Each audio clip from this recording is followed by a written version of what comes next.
especializada em vacinação domiciliar, escolar e corporativa. Plínio Bacelar Vacina. Cuidar bem de tudo que te faz bem. Rua José do Patrocínio 89. Telefone 22 32 34 34 30 e WhatsApp 22 99943 93 69. Laboratório Plínio Bacelar. 80 anos. Compromisso com a qualidade. Começa agora o Folha no Ar, primeira edição.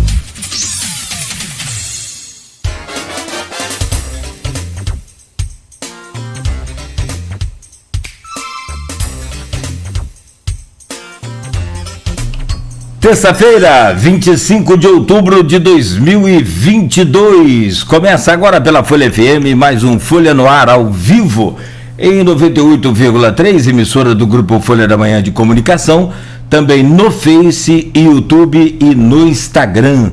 Você pode acompanhar esse programa de hoje ainda em podcast.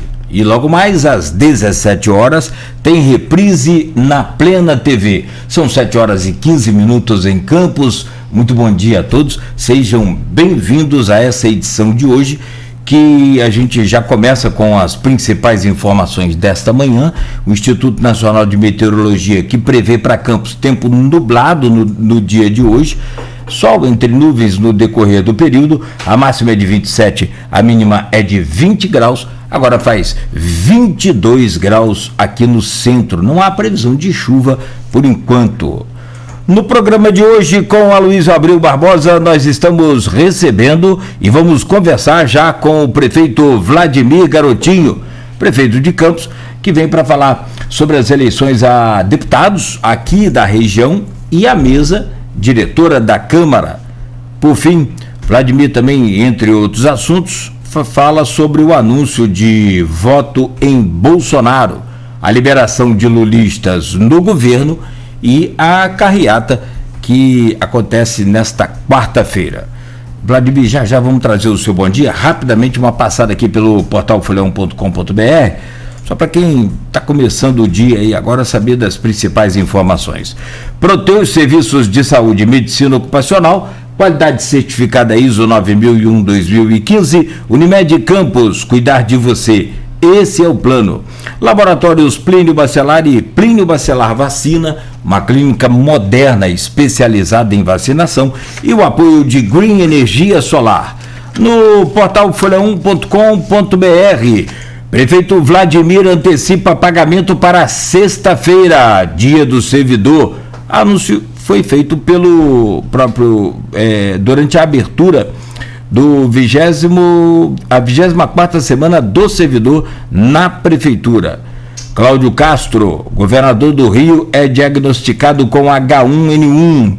Homem baleado enquanto catava recicláveis em Barus. Siciliano, em ato de apoio a Lula em Campos. Ele foi recebido por membros do governo Vladimir, que declarou apoio a Bolsonaro, mas liberou os secretários. Motociclista morre após colisão com muro de uma casa em Barus. Pesquisa Atlas, Lula abre última semana com 6 pontos sobre Bolsonaro. Enel promove doação de geladeiras em Campos e São João da Barra. Festival de Gastronomia vai movimentar o setor em Campos. O evento foi lançado na CDL com a participação dos empresários. Ex-deputado Roberto Jefferson está preso em Benfica, no Rio de Janeiro. Carla Capucci antecipa salário e transfere ponto facultativo em São João da Barra. E ainda para fechar, locais de provas do Enem 2022 são divulgados. Rishi Sunak é o novo primeiro-ministro do Reino Unido. Essas são algumas das manchetes que estão lá no portal folha1.com.br, com todo o conteúdo gratuito para você acessar a qualquer hora do dia. 7 horas e 18 minutos. Prefeito Vladimir Garotinho hoje nos honra com a visita aqui nos estúdios. Sempre um prazer renovado, prefeito, recebê-lo aqui para a gente atualizar as informações, atualizar aí os fatos, as notícias todas e tudo que você tem feito na prefeitura também. Bom dia, seja bem-vindo. Bom dia, Cláudio, bom dia, Luísio, bom dia aos ouvintes da Folha FM, é um prazer voltar aqui, conversar, trocar ideia, falar um pouquinho do que a gente está fazendo e falar aí sobre o cenário da última semana da eleição presidencial também. Já anunciei aqui e pedi para a gente antecipar o tempo, porque não vamos ter muito espaço para falar de futebol. Então pula essa parte aí. Saudações rubro-negras. Não, mas parabéns. Hoje tem jogo treino para domingo. Para domingo não, para sábado, desculpa. Rapaz, o que eu falo não vale nada. Hoje é contra quem? É contra o Santos. E sábado é a decisão da Libertadores. Você não postou nada de Marcão esse final de semana aqui? Ele não foi dessa vez, ele mandou uma mensagem para mim dizendo que o filho dele estava com febre, por isso que o Flamengo ganhou. Pé frio era ele. Eu tirei a zica. Bom, obrigado pela presença. Só para descontrair um pouco, semana meio tensa, já começou o domingo com tiroteio, então, né, bicho? A gente espera que ele termine em paz essa semana. Aloysio, bom dia.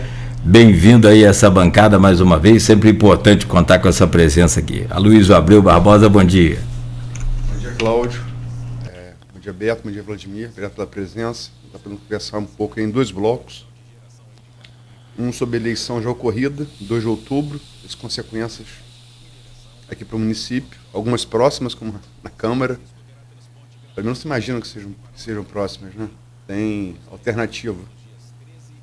Mas, enfim, eu pedi desculpa ao ouvinte telespectador, mas eu mordi a língua e não foi fazendo matéria de pesquisa presidencial, mas mordi a língua, estou com dificuldade um pouco para falar. Bom dia, sobretudo você, ouvinte, pelo streaming telespectador do Folha no Ar. Bom dia aí, as categorias que nos acompanham sempre nesse início de jornada, taxista, motorista de aplicativo, professores. E para Vladimir, tô vendo que o Vladimir é o típico fanfarrão rubro-negro, né? Eu sou rubro-negro, mas eu tenho uns 2 pés atrás e lembro que o último jogo que o Flamengo teve com o Santos, antes de pegar uma decisão, tomou uma sapatada do Santos, era treinado para aquele argentino, como é que é o nome dele? Em 2019.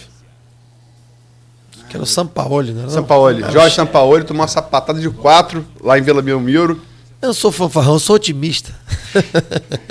Não, porque o tricolor, não foi fanfarrão no bom sentido. Eu sei. O tricolor, o botafoguense e o vascaíno, eles têm uma torcida antes do time deles, é que o Flamengo se ferrar, né? Mas muito disso acho que é por conta desse ufanismo rubro-negro, né? Todo Flamengo é maior, melhor, né? Eu, embora tenha sido acostumado com ser o maior, melhor o Flamengo, porque eu cresci vendo o Zico, como seu filho vai hoje ao estádio, quando eu tinha idade de seu filho, eu ia ao estádio e via Zico jogar. O primeiro jogo que eu fui, 83, foi 7-1 Flamengo. Zico fez 3 gols. Rio Negro, né? Era um time do Amazonas, né? Naquela época o brasileiro tinha 90 clubes. Mas aqui do futebol para outra disputa, vamos falar aqui do nosso, como diria capítulo, do nosso canavial. Era esperado, né, nessa eleição de deputado, era esperado a reeleição de Rodrigo e de Bruno Dauari. Eram esperados. Eram quase que pulo de 10. Se tivesse aposta legalizada aqui no Brasil, não pagaria muito. Mas as apostas ficaram mais acirradas na disputa particular em Campos. Embora também, como esperado, o Rodrigo tenha feito mais votos do que Bruno no estado todo, aqui, Bruno venceu com uma certa folga. Isso se deve, logicamente, ao seu apoio, essa dobradinha você com o Bruno vem desde a primeira eleição dele em 2014, a reeleição em 2018, agora a segunda reeleição em 2022. Como é que você viu essa disputa particular e você acha que ela serve de preâmbulo para 2024? Por quê? Aloysio, a gente faz o planejamento, né, político. E o planejamento político ele tem etapas a serem cumpridas, né? A vitória de Bruno era uma dessas etapas. A colocação dele em primeiro lugar nos votos também era uma etapa desse planejamento. Lembrando que o governo teve outros candidatos. Teve o pastor Marcos Elias, vereador da base, fez cerca de 8 mil votos em Campos. Também se elegeu por Campos o vereador, né, agora eleito deputado Thiago Rangel, que teve apoio do governo. Teve vereadores da base apoiando, teve pessoas dentro da máquina do governo apoiando. Mas mesmo assim a gente contava que Bruno fosse o mais votado, era o nosso planejamento. Confesso até que a votação foi além do que todo mundo esperava. Bruno fez quase 48 mil votos em Campos, a maior votação da história.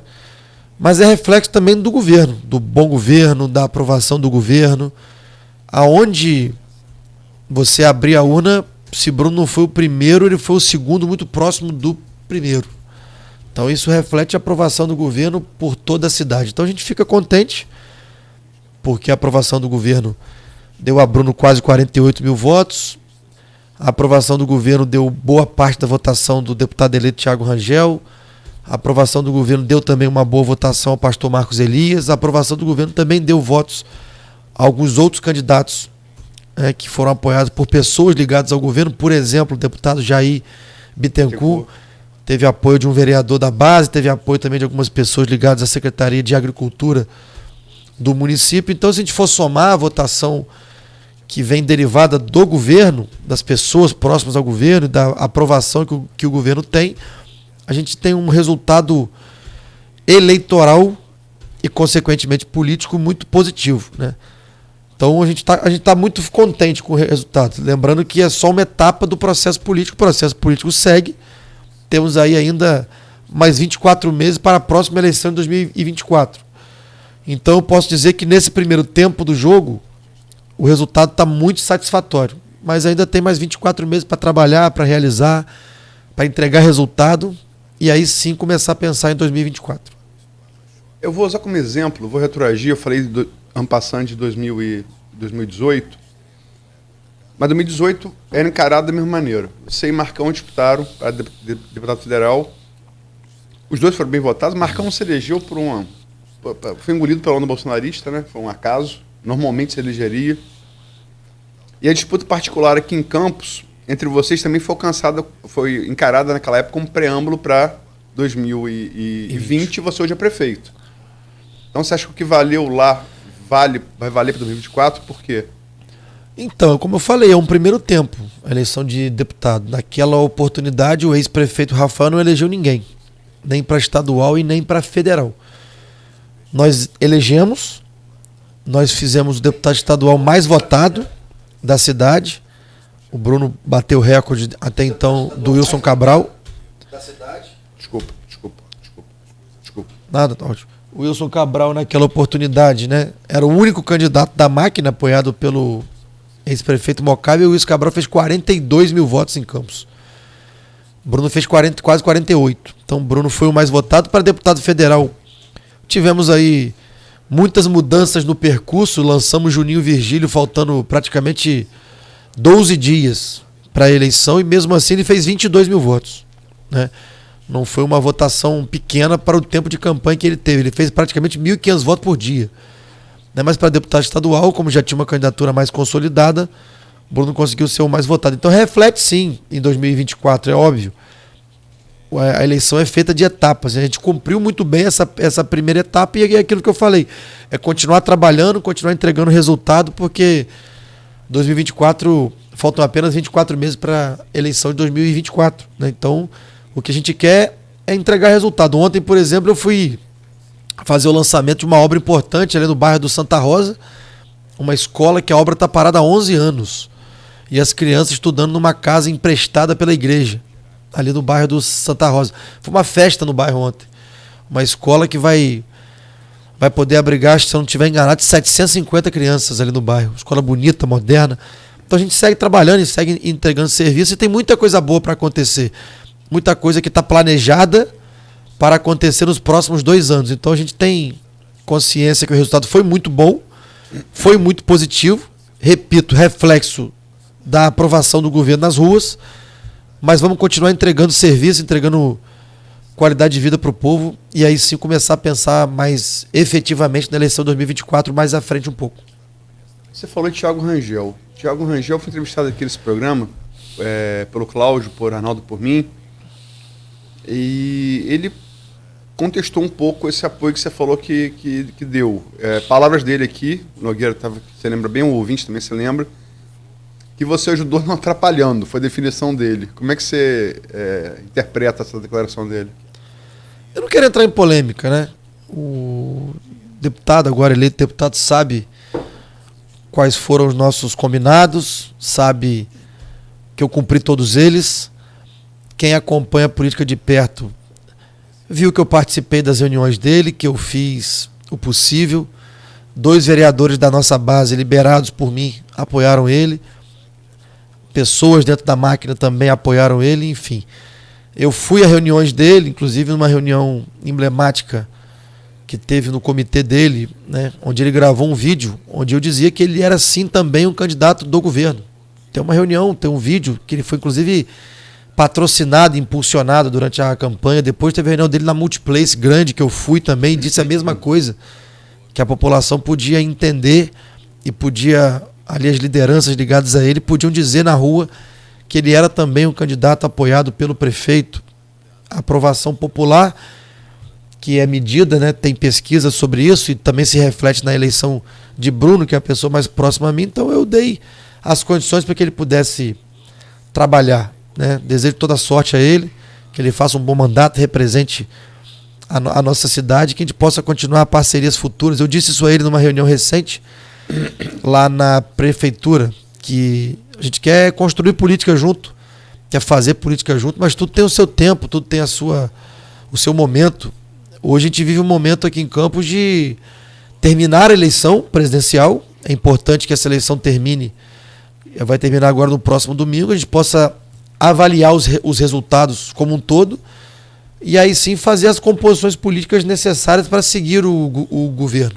Então foi basicamente assim a nossa conversa, e assim que acabar a eleição presidencial a gente vai voltar a falar, vai voltar a conversar. Inclusive eu liguei para ele ontem convidando para ele vir na carreata que teremos amanhã, e aqui para todo o público, o governador Cláudio Castro confirmou que vem.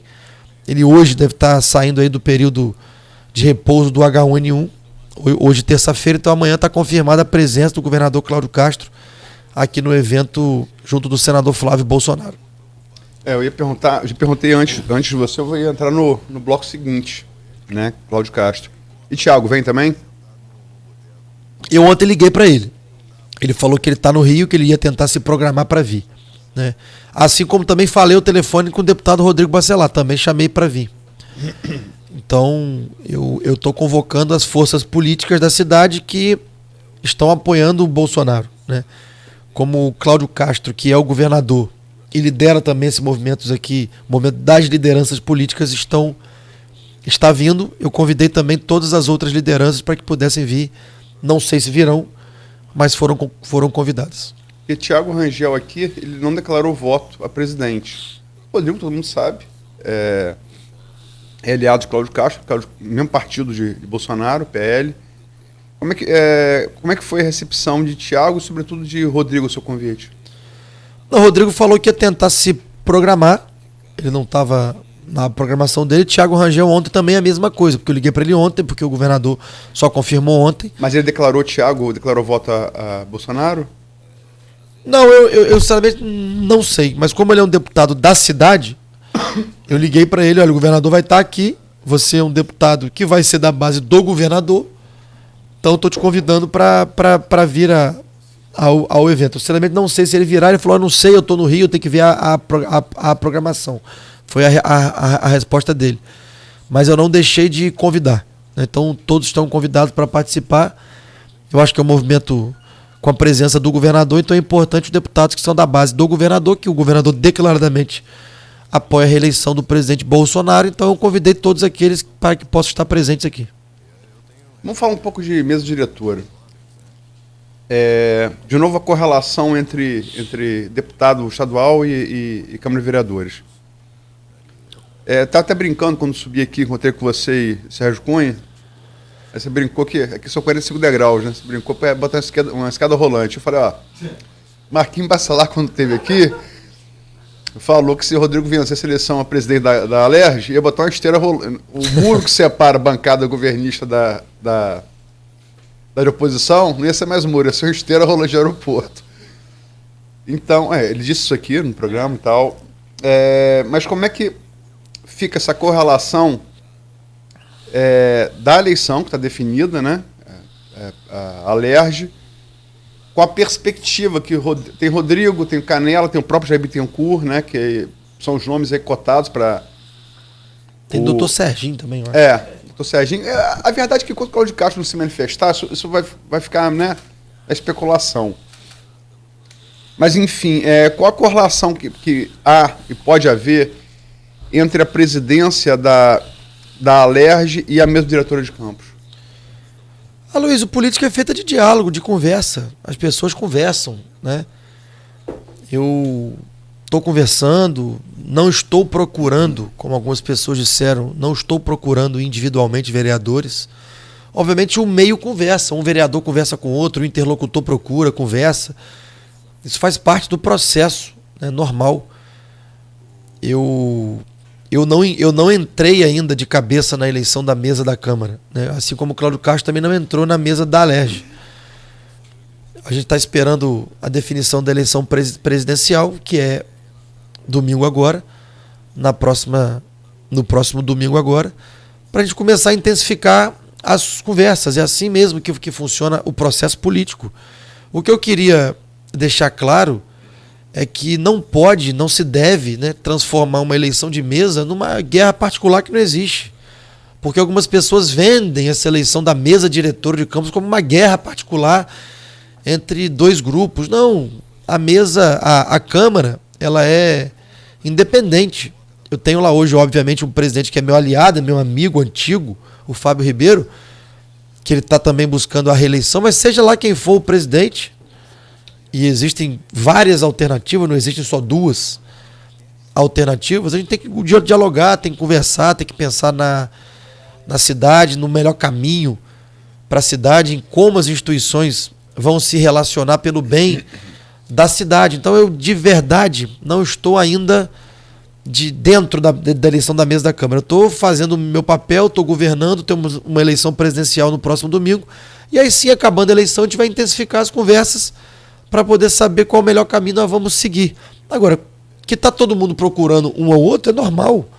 Um vereador procurar o outro, um interlocutor procurar o outro, isso faz parte, né? Como também a eleição da Alerj, está todo mundo conversando já. É normal. E olha que a eleição da Alerj ainda é em fevereiro. E também já está todo mundo conversando, faz parte do processo democrático, faz parte do processo político e tem que ser assim, né? Então, eu acho que muita coisa vai acontecer, acho que as conversas vão se intensificar, mas assim que acabar a eleição presidencial no próximo domingo. Se comenta hoje que na Alerj, Bruno, que é seu aliado, desde 2014 ele falou aqui, integraria um grupo independente de 8 deputados estaduais, que pode ser fiel da balança, né, a depender da posição de Cláudio Castro, de como se configurar a disputa para a presidência. Como é normal na política, pode haver um diálogo entre uma coisa e outra? Diálogo pode haver sempre, não quer dizer que uma coisa está condicionada à outra. Mas pode estar? Não quer dizer que está, e realmente pode não estar, mas diálogo vai acontecer sempre. Por exemplo, o que eu estou ouvindo das conversas que eu tenho tido no Rio de Janeiro? A eleição da Alerj tem 4 candidatos, são 4 candidatos fortes. Você tem o próprio Rodrigo Bacelar, você tem o Jair Bittencourt e você tem o doutor Serginho, que são do mesmo partido, são do PL. E você tem o Canela, que publicamente diz, e foi divulgado, que existe um acordo com o aval do governador para que ele seja o próximo presidente. Foi esse o acordo com a União Brasil, quando a União Brasil deu o nome do vice, do Thiago Pampulha. Então você tem 4 candidatos postos e estabelecidos. Só que você tem que pensar que a esquerda fez 23 ou 24 deputados, né, na Alerj. Esse é o número. Se você tem o partido do futuro candidato com 3 candidaturas, que é o PL, que é a maior bancada, que tem 17, você já está dividindo o favoritismo. Porque você tem 23, 24 na esquerda. E é normal que outras pessoas, por afinidade ou por interesses em comum, se unam. Como, por exemplo, o deputado Thiago Rangel tem um grupinho dele lá. É ele mais 3, eu acho. Ou ele mais 2, enfim. Eu não estou lembrado. É normal. As pessoas começam a se unir por afinidade, por interesse em comum, para poder conversar.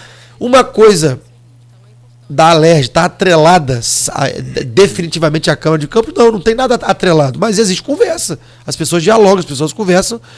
E como eu disse, a partir da eleição presidencial do domingo agora, eu vou entrar para intensificar as conversas e poder entender melhor o cenário. Repito, eu não procurei vereador nenhum individualmente. As pessoas conversam, de vez em quando um liga, me bota na linha com um para poder brincar até, e aí, como é que tá? E tal, mas eu não procurei pessoa nenhuma ainda. Então eu acho que esse processo político ele tem que ser conduzido de maneira coerente, tem que ser conduzido com muita paciência. E repito, a Câmara ela é um poder independente. O prefeito pode ter as suas preferências, mas ela é um poder independente. Independente do resultado que vier, a gente tem que dialogar, tem que conversar e nós vamos conversar muito. Conversar. Dentro do possível, né? Conversar dentro do possível. É meio que consensual, logicamente você não é obrigado a concordar com a análise, mas é meio consensual que o seu governo tem colhido mais feitos administrativos do que o governo Rafael. Isso é uma coisa meio consensual. Também tem uma realidade financeira por conta do preço do petróleo subindo de novo, mais favorável. Embora não seja só isso, mas enfim, Campos é petrorrentista. O preço do petróleo sempre como foi com sua mãe em 2014, ladeira abaixo depois daquele despencar do preço do barril Brent. Ao mesmo tempo, o governo Rafael ele demorou, a crise com o legislativo, ela estourou ali em novembro de 2019. Então demorou 3 anos para acontecer. E no seu governo foi em 5 meses. É correto afirmar que o seu governo é mais exitoso em termos administrativos, mas ele politicamente, ele sofreu um desgaste muito grande antes do que deveria? Aloysio, o problema com o legislativo que aconteceu foi porque eu precisei, para ajustar a cidade, de mandar um pacote de medidas para a Câmara que naquele momento era impopular. E eu mandei, se eu não estiver enganado, 13 projetos, 12 foram aprovados e um não foi, que era a questão do Código Tributário. Talvez o que alguns vereadores mais novos que se elegeram no primeiro mandato não entenderam, e talvez alguns mais antigos tiveram uma certa influência na decisão dos mais novos, é que você não consegue ajustar a cidade se você não cortar um pouco na carne. Não tem jeito, a cidade estava completamente desajustada.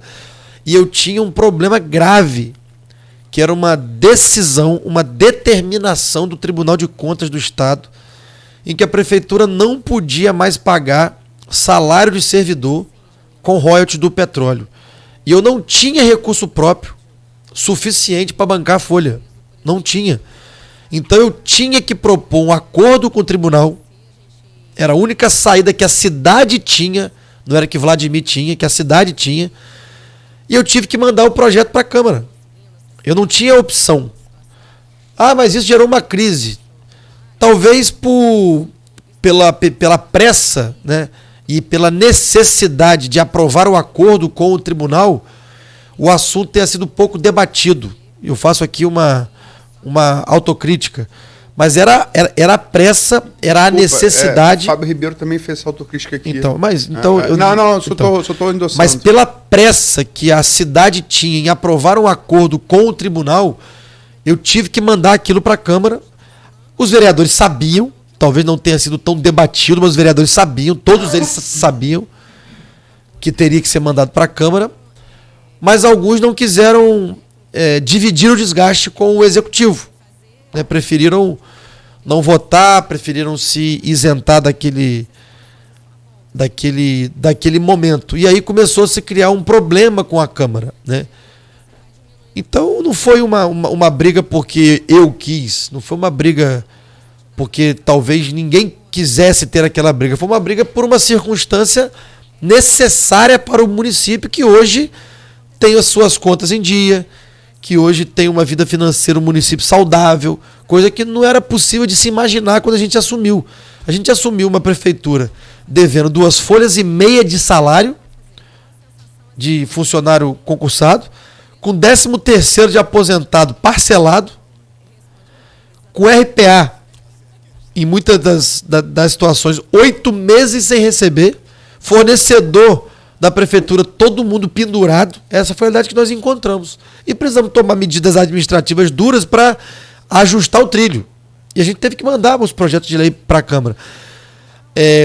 Algumas categorias ficaram chateadas, alguns vereadores ficaram aborrecidos, mas aquilo era necessário para a cidade. Então, assim, o embate que houve com 5 meses foi por conta de uma necessidade, não foi porque eu queria brigar com ninguém. Talvez faltou um pouco mais, sim, e aí a autocrítica é válida, de diálogo e de debater a situação, mas eu não tenho a menor dúvida que os projetos de lei encaminhados para a Câmara foram acertados, tanto que a cidade hoje respira novos ares. Então, é muito ruim quando a gente, que está no início de governo, né, foram 5 meses de governo, cria esse racha no legislativo, mas é uma pena também que não tenha sido da compreensão de alguns ali da importância para a cidade que tinha aquilo. Mas vida que segue, nada que não possa ser recomposto, nada que não possa ser dialogado. A briga interna no legislativo aumentou muito, né? E a gente tem que compreender que o legislativo é independente. Então tem brigas internas também que de um tempo para cá ficaram muito acaloradas. Mas a gente, com maturidade que tem, né, tanto eu quanto os vereadores, principalmente os mais antigos, temos que colocar a cabeça para funcionar e entender que nós temos que encontrar um caminho pelo bem da cidade. Essa briga não é boa, porque a cidade está crescendo de novo, a cidade está se desenvolvendo de novo, a cidade está gerando emprego de novo, a cidade está voltando a fazer obra de novo. Então a gente tem que entender que não dá para ficar brigando e que nós temos que encontrar um caminho. Vou fazer, Nogueira quer fazer umas perguntas também, eu vou fazer 2 para fechar minha participação nesse bloco. Vou reunir 2 em uma só. Primeiro, já que você fez autocrítica, que o Fábio também já tinha feito, acho que você mesmo nesse programa já havia feito essa autocrítica. Eu acho que já. Se não me falha a memória. Podia ter havido mais diálogo. Podia ter havido também uma maior participação sua, individual, enquanto prefeito, nesse processo com a Câmara. Você talvez tenha delegado isso integralmente a Fábio, e você hoje talvez faça a minha culpa. Primeira pergunta. A segunda, nessa composição para a mesa diretora, você mesmo colocou, deu a pista aí. Não é só meu grupo Bacelar, pode haver uma solução que seja um caminho do meio, alguém que não seja nem tão oposição assim, nem tão governo assim? Primeiro, sobre a delegação, sim, né? Eu repito, muito problema administrativo, muito, para poder resolver. Eu deleguei essa relação Câmara-Governo ao presidente da Câmara e também ao líder de governo, né? E hoje, com as coisas mais ajustadas, eu quero ter essa relação mais próxima com os vereadores. Não consigo também todo dia atender vereador, porque a vida é corrida, as questões administrativas são corridas, mas eu quero sim ter essa relação mais próxima com a Câmara e mais próxima com os vereadores. Mas lá atrás, início de governo, muito problema para poder resolver, eu sim deleguei essa questão mais ao presidente da Câmara e ao líder de governo. Mas gostaria de ter, agora do próximo biênio, uma relação mais próxima e mais ajustada individualmente com os vereadores. Sobre a sua pergunta de um caminho do meio, eu acho que a Câmara precisa conversar internamente, né? Eu acho que é possível, mas eles precisam conversar internamente. Isso é uma questão que o Legislativo precisa se entender. Como eu disse, se acirrou demais a briga interna. Não acho saudável para a cidade essa briga. Não acho também que disputa de grupos seja saudável nesse momento onde a cidade está se recuperando, está visivelmente evoluindo, que essa disputa que se coloca entre grupos possa atrapalhar o bom andamento da cidade. Então, eu acho que a Câmara precisa conversar e, quem sabe, de uma conversa entre eles surgir aí uma alternativa viável. Prefeito, eu tenho dito aqui sempre nos comentários que quando surge esse assunto da mesa diretora, nada melhor do que um dia após o outro com uma noite no meio. E uma noite no meio para dar uma refrescada. Ele falou essa de manhã, eu gostei. Um dia após o outro, mas tem uma noite no meio. Tem uma noite no meio para a pessoa descansar e tal.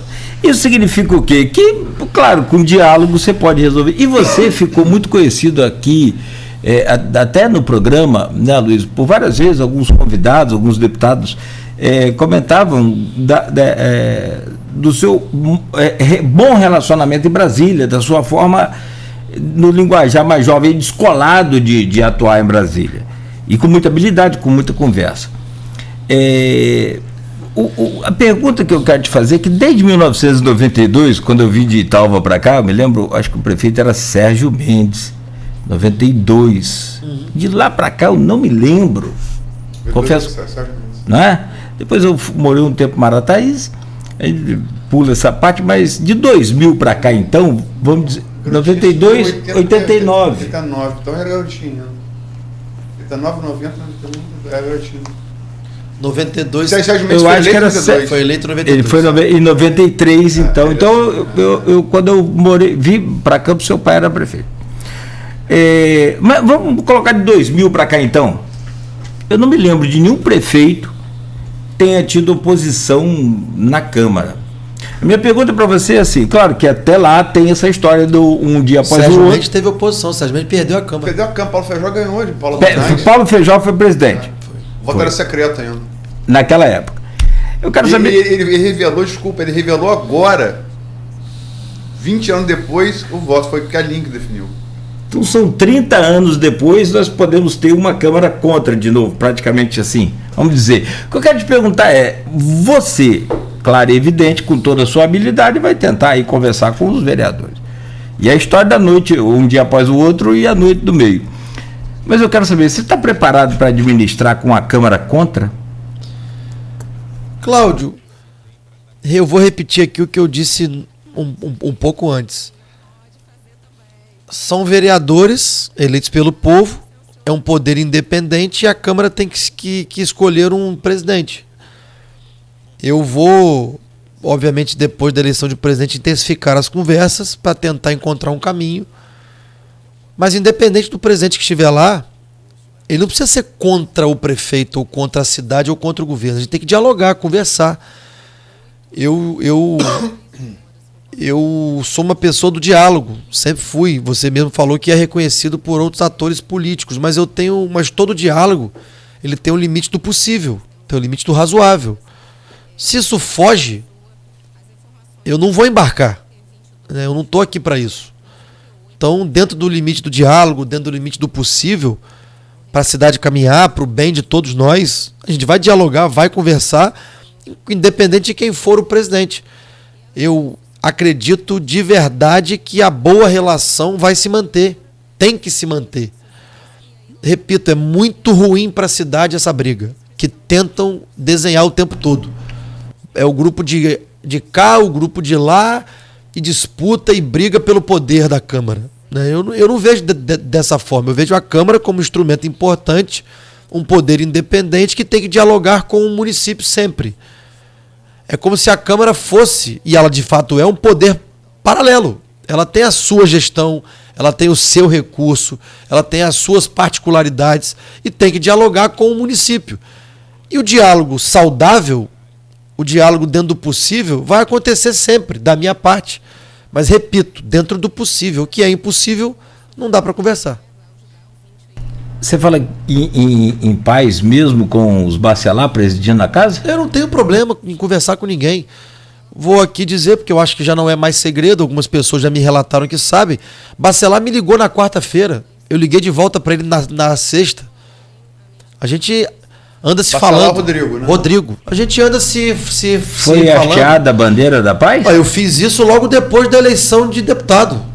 Logo depois da eleição de deputado, eu fiz uma postagem na minha rede social, repercutida aqui na Folha da Manhã, em que eu parabenizo todos os deputados eleitos e digo que, pelo bem de Campos e região, as pessoas têm que conversar. Como eu já falei ao telefone com a deputada eleita Carla Machado.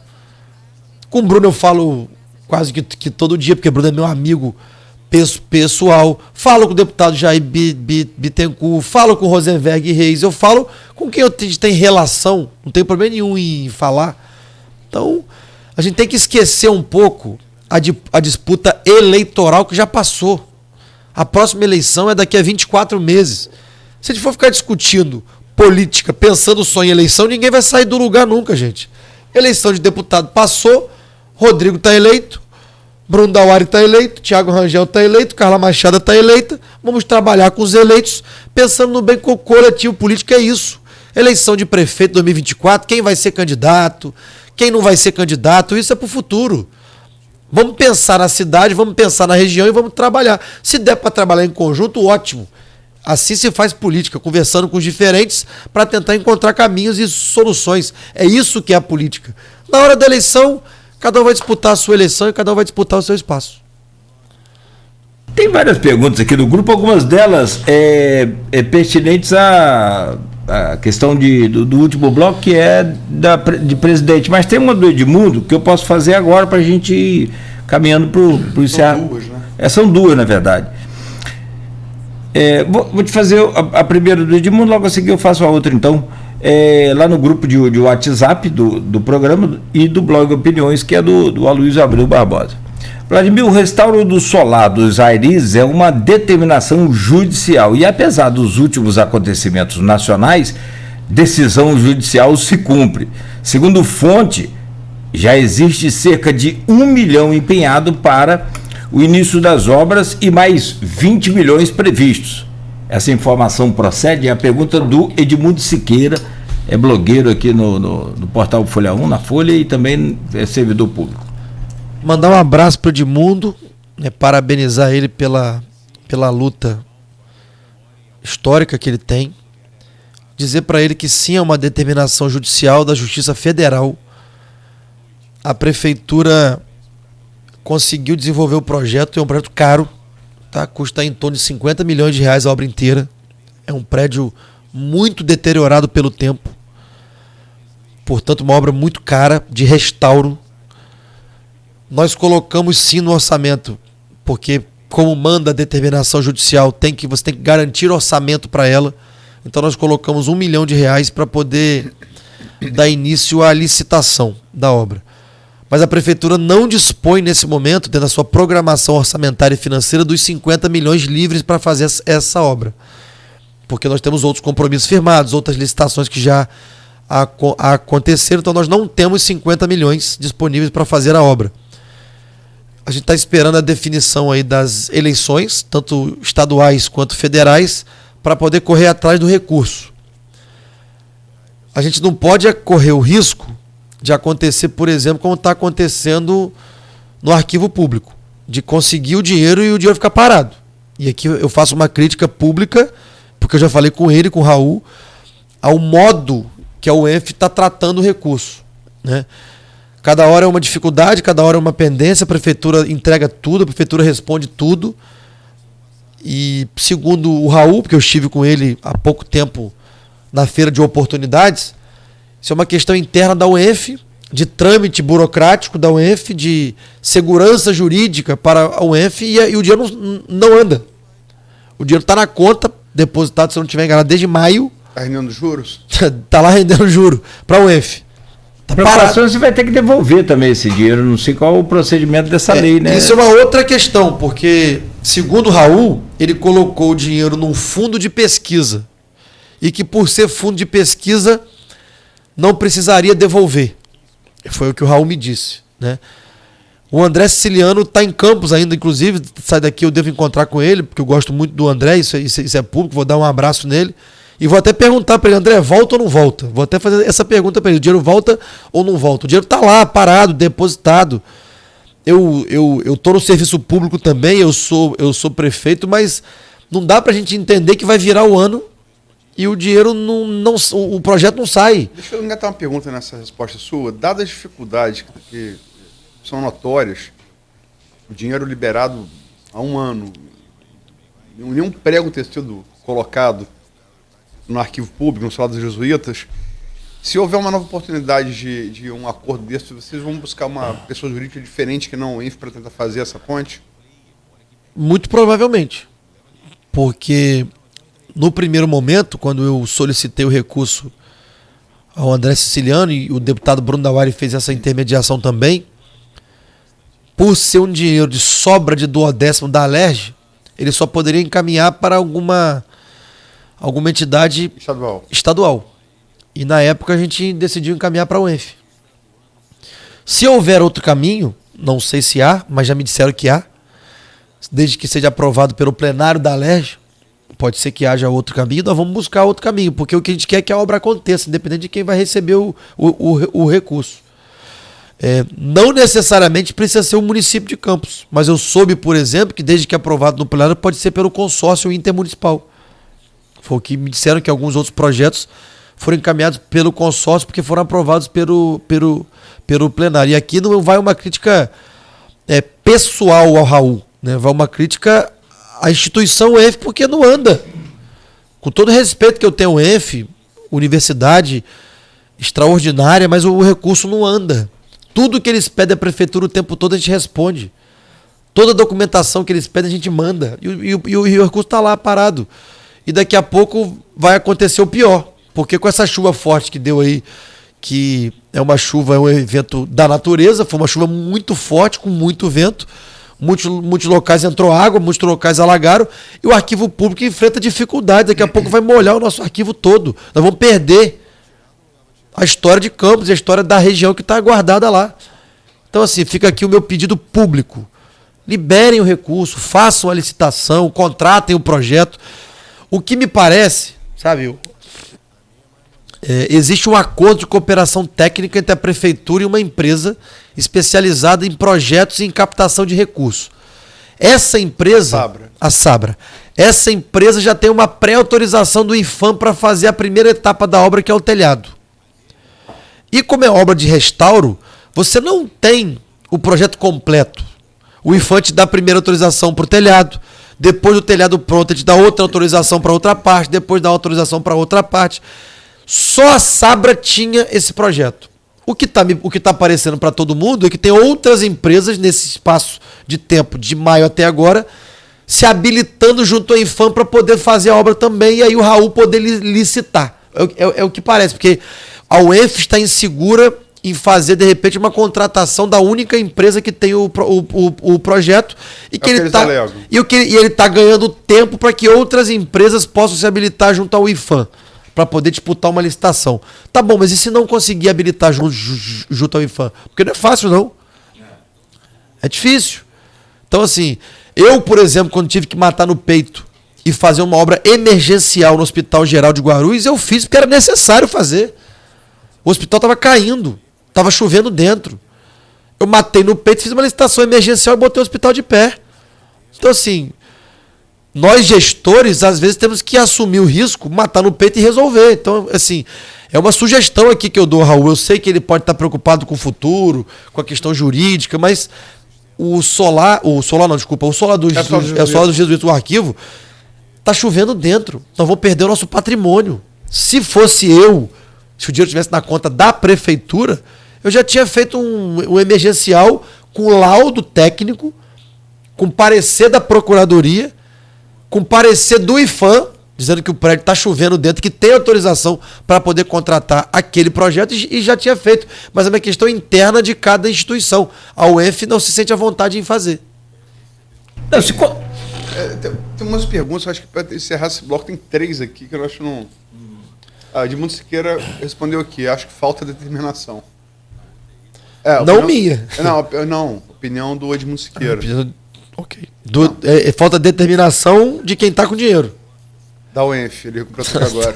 Não minha. Eu repito, quando eu precisei fazer, e não é simples fazer para um gestor público não, tá? Toda contratação emergencial pode haver questionamentos, a gente entende. Mas, por exemplo, no caso do Hospital Geral de Guarulhos, tinha laudo do CREMERG, tinha laudo da Defesa Civil, tinha imagem chocante de chovendo dentro. Sim. Eu matei no peito, peguei um um parecer, peguei os laudos e fiz a contratação emergencial. E hoje o hospital está lá de pé. Se eu não tivesse feito, talvez estivesse chovendo dentro até hoje. Deixa eu fazer outras perguntas aqui de outros assuntos. Eu estou tentando achar, mas não consegui achar, pula aqui o comentário. Mas uns 2 ouvintes perguntaram sobre a questão da aprovação automática, que é bastante polêmica, né? Por que aprovação automática? Primeiro, isso foi uma deliberação do Conselho Municipal de Educação. Isso não foi uma decisão do prefeito e nem do secretário Marcelo. Foi uma deliberação do Conselho. Eu, inclusive, recebi uma ligação do ex-secretário de Estado de Educação, Wagner Victor, que é meu amigo pessoal, trabalhou com meu pai, trabalhou com a minha mãe, e disse que foi muito acertada a decisão. Porque devido à pandemia, um dos maiores problemas gerados pela pandemia é a distorção de idade série, né? E que essa questão da aprovação automática que estão questionando tanto é uma política pública implementada em várias cidades do Brasil para corrigir um problema grave que é a distorção de idade série. Mas, repito, foi uma deliberação do Conselho Municipal de Educação. Provavelmente foi debatido lá, provavelmente não, foi debatido lá por 3 ou 4 sessões do Conselho Municipal de Educação, aprovado pelo Conselho Municipal de Educação e depois sancionada em portaria pelo secretário Marcelo.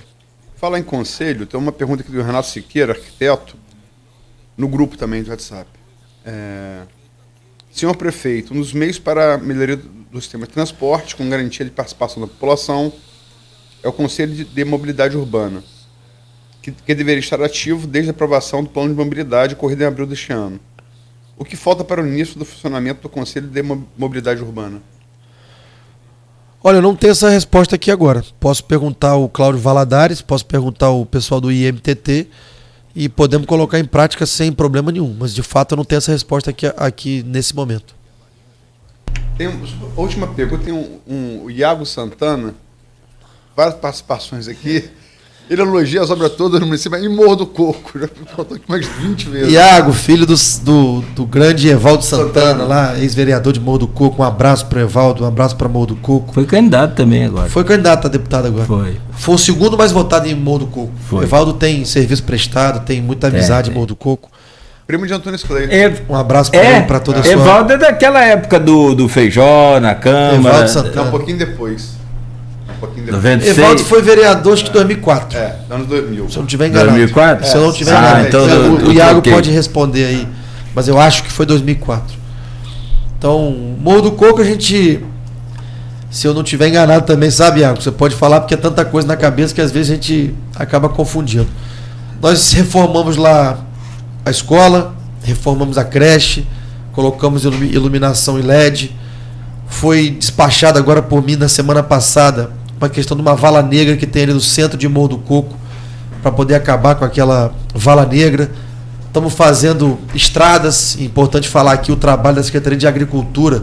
Nós recuperamos 700 quilômetros de estrada vicinal em apenas 2 anos, lá com o professor Almir.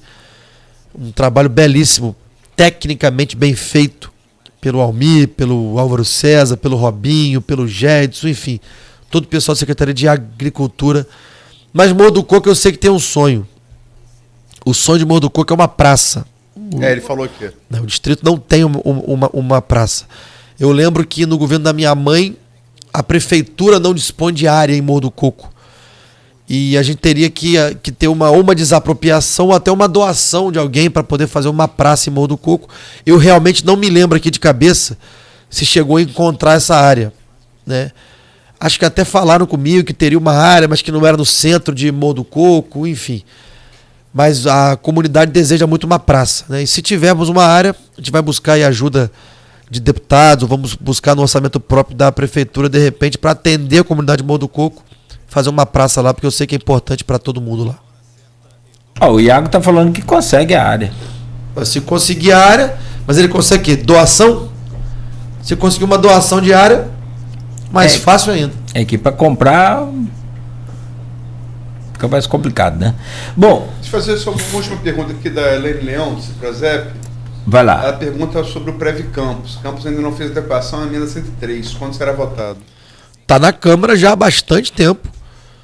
Inclusive, eu peço a Elaine que, se possível, nos ajude nessa aprovação e aqui eu já vou dar um dado, ontem em reunião com a controladoria do município, está aumentando o déficit no Previcampus por conta da não adequação, porque está se aposentando muita gente, então a conta da Previcampus está ficando mais cara para se pagar, e como não tem entrada de recursos, não há novos concursados, não há novas pessoas contribuindo, está aumentando o déficit. Então é importante a adequação à emenda 103, porque nós vamos elevar a alíquota que a prefeitura paga para 20%. Hoje está 14,14. O funcionário paga 14, a prefeitura paga 14. A prefeitura quer pagar mais. A prefeitura quer pagar 20%. É o que estava no estudo técnico feito pela empresa contratada pela Previcampus. Só que está na Câmara e não vota. Por quê? Não vota, porque no início o próprio sindicato esteve lá questionando algumas questões, depois houve um acordo, o sindicato se entendeu com a Câmara, mas não vota, está lá.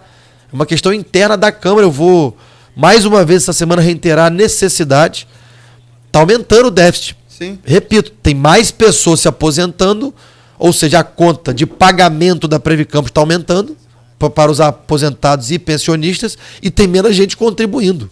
Então, assim, temos que votar isso esse ano urgentemente. Isso já está lá, Luiz, se eu não estiver enganado, desde março para ser votado. E aí fica aqui um pedido público à Câmara de Vereadores, inclusive ao sindicato, ao CIPROSE, para ajudar nessa construção com a Câmara de Vereadores, para votar, de preferência rápido, né, na próxima semana ou no próximo início do próximo mês, porque isso é importante para a cidade, é importante para os aposentados, é importante para os pensionistas, e nós temos que fugir dessa briga na Câmara. Porque os grupos estão duelando e não votam uma coisa que é importante para o servidor aposentado. Então tem que votar. Muito boa pergunta da Elaine. Peço inclusive a ajuda do sindicato para poder pautar essa questão e votar logo ainda, se puder, esse mês. Para terminar o bloco, se me permite, Nogueira, Elaine completa aqui um pedido do sindicato para votar, e com certeza estamos juntos nessa demanda, juntos, eu creio, esse PROSEP. Sim, é importante. Aqui não tem disputa nenhuma, é importante para o aposentado. Tem também o Mi Júnior aqui, seu secretário de Agricultura, ex-reitor da UENF. Fica fácil fazer quando o prefeito e o vice-prefeito apoiam. Algumas ações demoraram mais, mas teremos em 2023 de grandes conquistas e ano de maior investimento de campos na agricultura.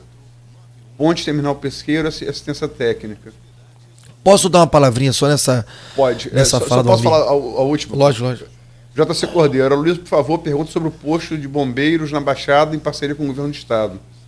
Visto que a prefeitura conseguiu a área. Obrigado. Vai lá. Falando sobre o Almi, primeiro, parabenizar o trabalho dele de novo, né? Eu costumo brincar e dizer a verdade, né? Não é nem brincar. O prefeito não é nada se não tiver uma equipe para ajudar, uma equipe para realizar. A gente tem que valorizar quem está junto com a gente e quem bota a mão no batente todo dia. O prefeito diz o que quer e dá condição para quem trabalha realizar, né? E a gente, muitas das vezes, vai para a linha de frente junto ajudar a realizar. Mas sem equipe a gente não faz nada. Então, parabenizar o trabalho do Almi. Esse ano, Campos já vai ter pago, efetivamente pago.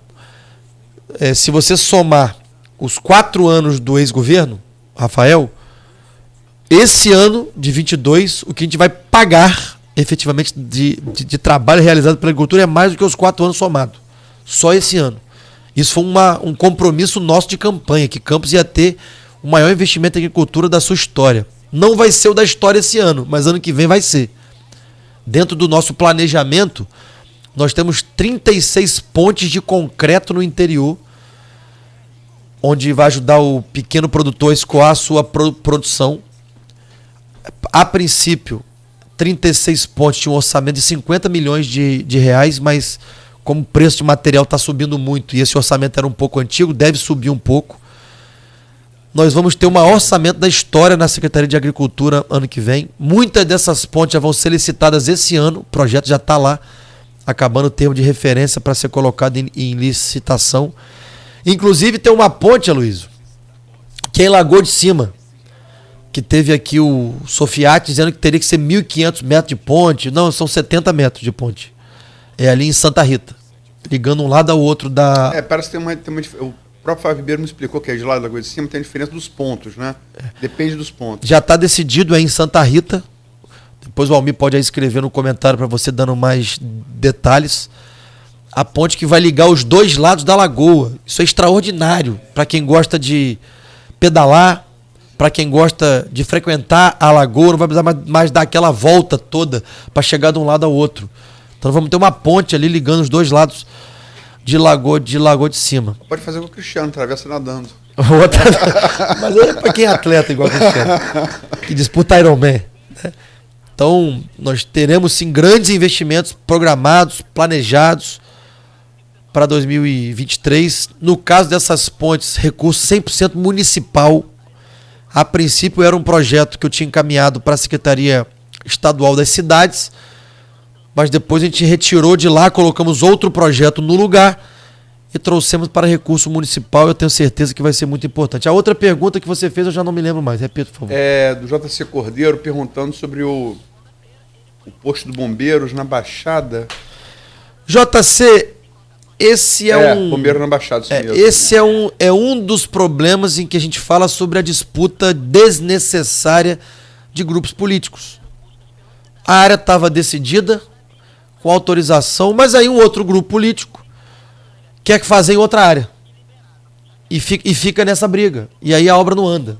Quando eu liguei para o comandante do bombeiro, o Leandro, manda aqui um abraço para ele, a pessoa que eu tenho relação pessoal, ele fica, sabe como é, mas é porque tá dando confusão aqui, porque querem fazer em Ponto de Coqueiro, não querem fazer mais em Baixa Grande. Eu até acho que Baixa Grande é melhor, porque a gente precisa dar socorro no Farol de Santo Tomé no verão, e todo ano a prefeitura aluga uma casa pro bombeiro no Farol. Sendo em Baixa Grande, não precisa mais alugar a casa, fica perto pra gente poder se deslocar. Mas ele fica dando esse conflito de interesses entre grupos que não tem que existir. A melhor área é Baixa Grande. Vamos seguir com a obra. Então, passando aí as eleições, como já estão passando, eu vou voltar a tocar no assunto de novo, porque a área estava decidida. Está tendo uma obra que é da Universidade da Baixada, que eu chamo assim, que é do Centro de Inovação Tecnológica, enfim, do lado da onde vai ser o destacamento do Corpo de Bombeiros, ali em Baixa Grande. Aquela área é uma área abandonada, antiga fábrica de macarrão, e a gente está dando vida para ela de novo. Vai ter a Universidade da Baixada, ia ter o destacamento do Corpo de Bombeiro, e também estava previsto para lá uma escola. Não sei ainda se vai dar tempo ou se vai ter tamanho de terreno para construir uma escola ali, mas a gente está dando vida para aquela área, movimentando a Baixada, movimentando Baixa Grande em especial. Mas vamos voltar a tocar nesse assunto assim que terminar as eleições. Muito bem, são 8h16, meu caro Vladimir. Eu preciso fazer um intervalo aqui. Ontem quem reclamou aí das rádios, principalmente do Nordeste, foi a campanha de Bolsonaro, que as rádios estariam tocando lá as propagandas devidamente. Sendo verdade é grave. Isso é muito grave. Isso é muito grave. E ontem mesmo Alexandre Moraes respondeu, falou que pode ser isso, lista apócrifa, né? Isso. Evidência. Sim. Sendo verdade, o que eu falei. Não, é quase. A gente não dorme aqui por conta dessas coisas de. Principalmente toda eleição mais acirrada de municipal, mas essa também, né, tem que ter muita atenção, sim. Então a gente precisa fazer essa pausa rápida. Peço aí licença a você, Vladimir Aloysio, e aos ouvintes que nos acompanham. Rapidamente a gente volta com o oferecimento de Proteus. Evaldo Santana está aqui, ó. O Zé Vitor também confirma. Teve 3 mandatos e o filho dele confirmou também 3 mandatos, de 92 a 2004. Então você estava certo. Você pegou de Feijó em diante. É isso aí, de Feijózinho em diante. Um abraço, Evaldo, e toda a família. E está dizendo aqui que o pai sem RPA nenhum fez 600 tantos votos, Bruno com professor RPA fez menos que ele. A eleição já passou, gente. Vamos olhar para frente. Luísa, moderação aí do grupo é com você. Eu vou ao intervalo e volto já no oferecimento de Proteus, serviço de saúde de qualidade garantido, certificado da ISO 9001-2015, Unimed Campos, Laboratório Plínio Bacelar Vacina e o apoio de Green Energia Solar.